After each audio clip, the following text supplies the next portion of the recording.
Today we discuss methods of study. In economics, there are two methods of deriving laws: deductive method and inductive method.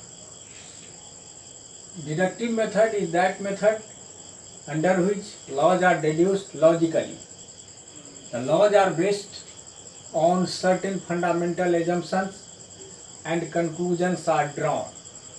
The logic proceeds from general to particular.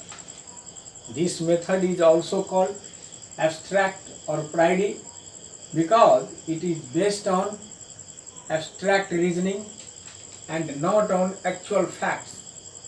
For example, it is assumed that man is rational, and on this basis it is deduced that he will buy cheap and sell dear. But really it may not happen because of absence of proper knowledge and market conditions.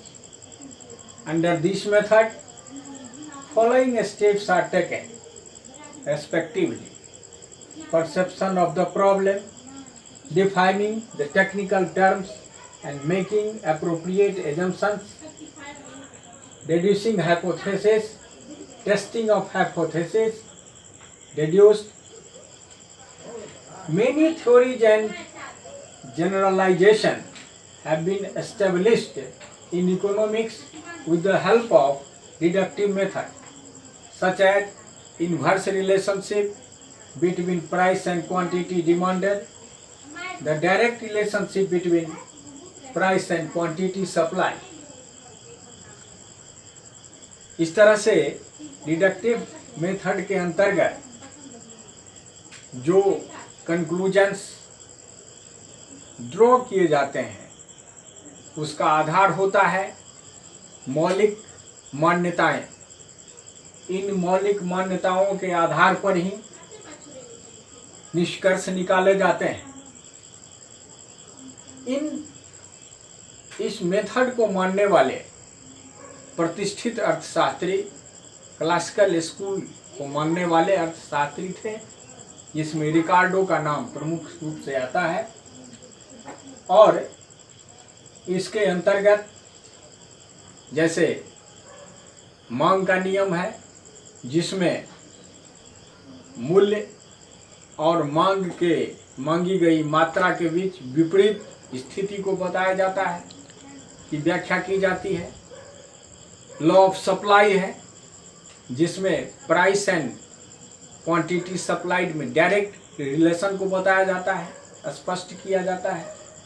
ये तमाम इस तरह के जितने भी theories हैं, ये deductive method के आधार पे इनका प्रतिपादन किया गया है। दूसरा आता है इंडक्टिव मेथड।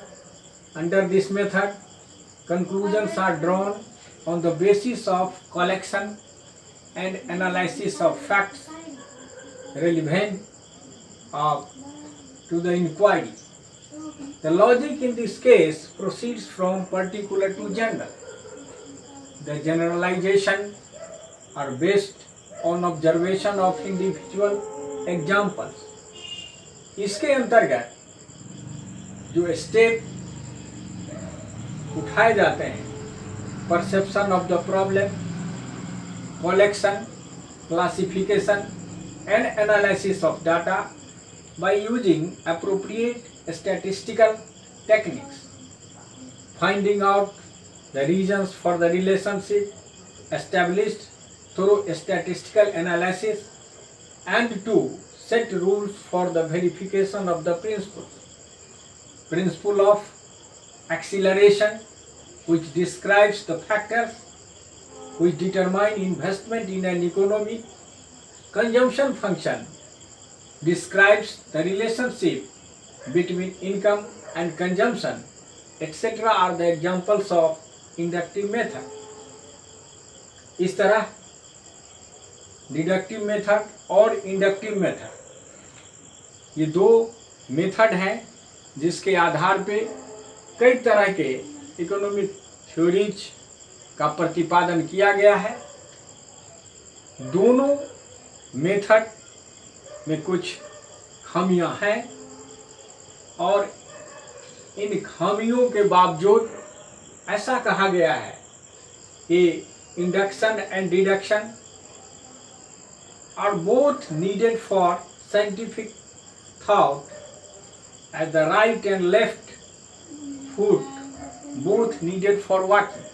जैसे चलने के लिए दोनों पाँव की आवश्यकता होती है, वैसे ही अर्थशास्त्र में ये दोनों मेथड महत्वपूर्ण हैं। इनके अंतर्गत अनेक प्रकार के थ्योरीज का प्रतिपादन किया गया है। आज के लिए इतना ही। Thank you very much.